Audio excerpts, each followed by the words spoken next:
Hi, I'm Hans Wilhelm. And in this video, in the Life Explained series, I would like to talk about souls that have chosen to incarnate with a handicap, a severe handicap.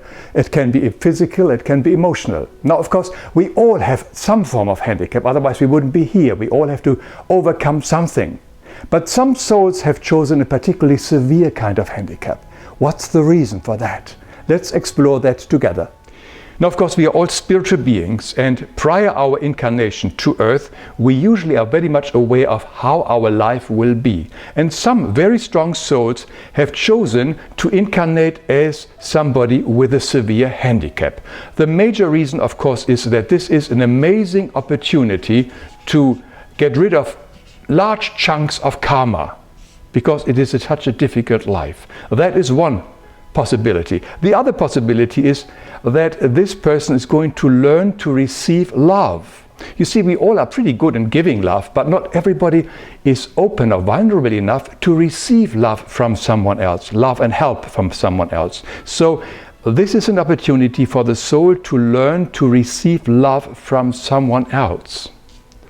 Now, there is another opportunity, the possibility that this soul is very close to another soul who wishes to learn selflessness. And one of the wonderful ways to learn that is to become a caregiver. Once you're a caregiver, your main thinking is about the other person, not about yourself. So the ego is really controlled in the role of the caregiver. And this applies to the entire family, who is usually part of the person with the handicap. Now, there is another possible reason why some souls incarnate with a handicap. There are some souls who have fallen very deeply in the spiritual world on the lowest level, and it would take them eons and eons to progress back to the higher light. And in very few cases, a soul which is very advanced and strong, out of dear love, can take over some of the karma of this soul and incarnate on his or her behalf in a handicapped body. Now, this may sound a little bit crazy, but remember, if you are a parent and your child is very, very sick, isn't it sometimes that you wish, oh, I would be able to take over that illnesses, but not my child?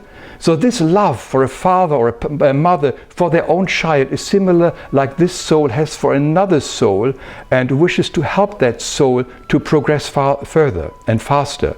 So this really cuts down the time this soul needs to return back to the pure heavens. Therefore, this soul has incarnated with the karma of this person out of love. Now, what is interesting is that all these souls, the one who has chosen to be born with a handicap, as well as the caregivers, are very strong souls. We mustn't forget that. These are very, very strong souls. So when we see a person with a handicap, now, our first reaction very often is some form of uneasiness. What is this uneasiness? This uneasiness is nothing but our own fear reflecting back to us. Because we are suddenly reminded about the fragility of life and how easily we could be in that situation, and we have got some form of fear.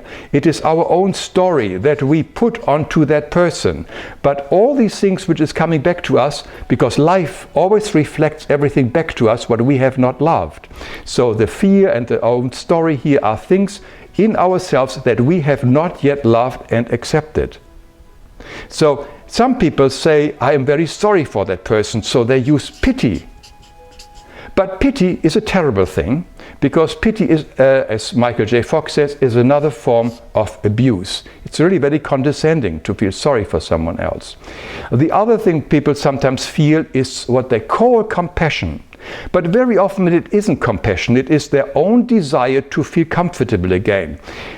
Meaning that if I know a person who has a severe handicap, or he is unfortunate with a blow of fate or in any big trouble, I am uneasy because I somehow have to think about it, deal with it. That person is in my vicinity, I know about this person, It would be much better for my own life if that person would be well again. Then I don't have to think about them anymore. So what we often call compassion is nothing else than a form of selfishness.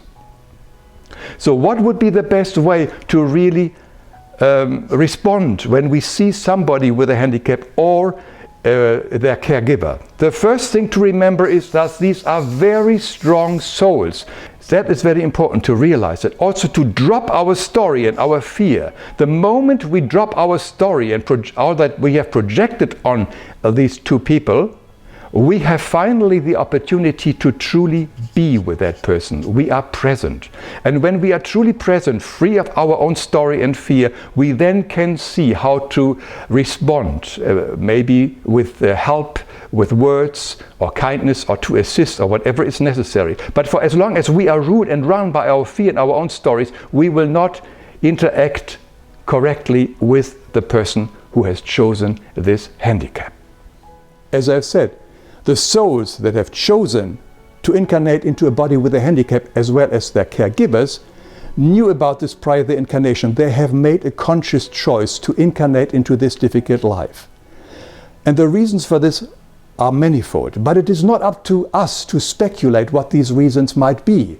That is only between these souls and divinity and God. It's not up to us to think about what may be the reasons. We are merely here to be present with this person. And if you want to know more about the law of projection, how we easily project our fears and stories onto other people, you may want to watch my very short video on the law of projection. If you find this video has been helpful to you or maybe to someone else, please feel free to share it with others. Thank you.